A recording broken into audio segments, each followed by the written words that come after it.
नमस्कार, आदाब, सत श्री अकाल। आज मैं बात करूंगा एक ब्रह्मचारी जिसके नाम में तो ब्रह्मचारी आता था, लेकिन काम से दिखने के बाद वो ब्रह्मचारी दिखते नहीं थे। वो ब्रह्मचारी एक ऐसा ब्रह्मचारी था जो खुद से ही प्लेन उड़ाते थे और उसके पास खुद का भी प्लेन था। समझिए, एक ब्रह्मचारी के पास प्लेन था जो केंद्रीय मंत्रियों तक का भी विभाग बदलवा सकते थे, नौकरशाहों तक का तबादला कर सकते थे। भारत के पूर्व प्रधानमंत्री इंद्र कुमार गुलजार अपने आत्मकथा में लिखते हैं, मैटर ऑफ डिस्क्रिएशन में, कि जब मैं निर्माण और आवास मंत्री था तो इंदिरा गांधी के योग गुरु धीरेन्द्र ब्रह्मचारी मुझ पर गोल डाक खाने के पास सरकारी जमीन उनके आश्रम के नाम ट्रांसफर करने का दबाव डालने लगे। मेरा उनको कीमती सरकारी जमीन देने का कोई इरादा नहीं था, इसलिए मैंने फाइल को आगे बढ़ने ही नहीं दिया। आखिरकार उनके सब्र का बांध टूट गया। उन्होंने एक शाम मुझे फ़ोन किया और मुझे धमकाया, अगर तुमने फाइल आगे नहीं बढ़ाई तो मैं तुम्हें डिमोट करवा देंगे। मैंने उनके बात को गंभीरता से नहीं लिया और उस पर कोई ध्यान नहीं दिया। लेकिन एक ही हफ्ते बाद जब मंत्रिमंडल में फेरबदल हुआ तो उमाशंकर दीक्षित को कैबिनेट मंत्री बनाकर मेरे ऊपर बैठा दिया गया।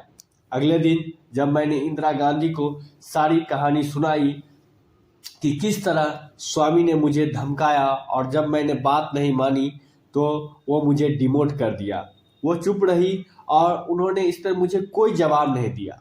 दिलचस्प बात ये रही कि उमाशंकर दीक्षित ने भी धीरेन्द्र ब्रह्मचारी को जमीन देने से इनकार कर दिया। नतीजा ये रहा कि कुछ दिनों के बाद उनका भी तबादला कर दिया गया और हमारी जगह पर बात मानने वाले मंत्री को ढूंढ लिया गया। यही नहीं, और कई मंत्री और नौकरशाहों का तबादला उन्होंने करवाया अपने रसूख के दम पे। आप सोच रहे हैं कि धीरेन्द्र ब्रह्मचारी एक छोटे से बिहार के मधुबनी जिला के एक छोटे से गांव में जन्मे व्यक्ति इतना ज़्यादा पावरफुल कैसे हो गया। उनका जन्म 12 फरवरी 1924 का हुआ था।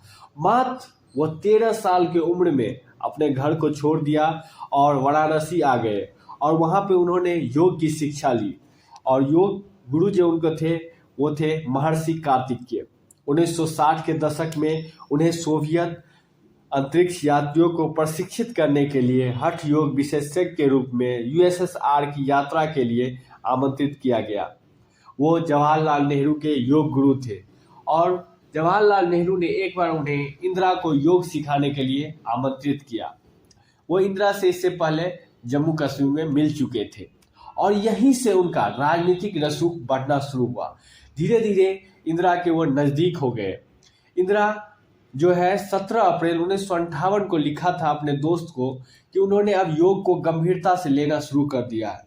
मुझे बहुत ही सुंदर योगी योग सिखाने आता है, उनका डोला सोला मुझे अपनी ओर आकर्षित करता है। वास्तव में ब्रह्मचारी जो था 6 फीट का एक लंबा व्यक्ति था जो दिखने में बहुत ही आकर्षित व्यक्ति था। कई राइटर लिखते हैं कि ब्रह्मचारी और इंदिरा के बीच कोई न कोई संबंध जरूर रहा था और इन्हीं सब कारणों से इंदिरा उनके कहे बात को कभी टाल नहीं पाती थी। धीरे धीरे इंदिरा का प्रभाव घटता गया पार्टी और परिवार में और राजीव गांधी का वर्चस्व पार्टी और परिवार में बढ़ता गया। राजीव गांधी ने ब्रह्मचारी को पार्टी और परिवार से दूर कर दिया। राजीव गांधी को नहीं पसंद था धीरेन्द्र शास्त्री का पार्टी और परिवार में दखल अंदाजी। अंततः धीरेन्द्र शास्त्री जी का एक हवाई यात्रा के दौरान दर्दनाक मौत हो गई।